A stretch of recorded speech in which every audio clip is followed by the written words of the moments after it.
taitra ny fikambanam-ben'ny syndicat-ny mpitsara malagasy na ny SMM raha nare ny fanapahan-kevitra izay noraisin'ny CES na ny fitsarana manokana misahana ny fifidianana amin'ny fanekenany amin'ny tota-taratasy filatsako-fidiana Andriamatoa Andrajoelina izay napetraka ivelan'ny date ofisialy. Araka izany ary dia miantso ity androm-panjakana ity ny SMM izay tarina Andriamatoa Arnaud Marius Auguste amin'ny tokony hitondran'ny CES fanazavana manoloana izay tranga izay.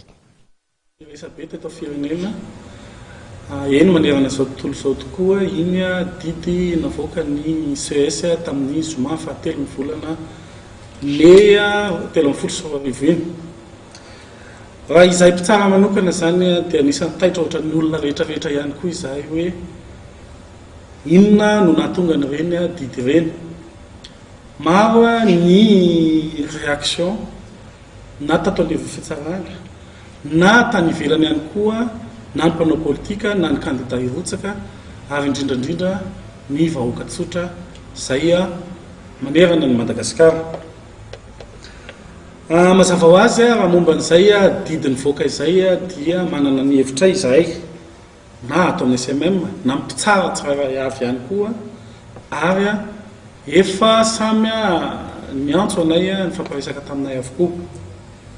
Maro moa zany ny hafatra napetraky ny namana izay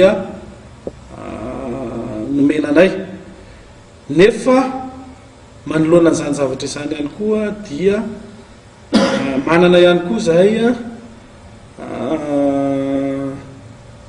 fomba fandinihana ny zavatra iray na ihany koa eo amin'ny fampiarana lalàna zany tiana hiteneny hoe par rapport amin'ny mety nandraisan'ny CES iny fanapahan-kevitra iny.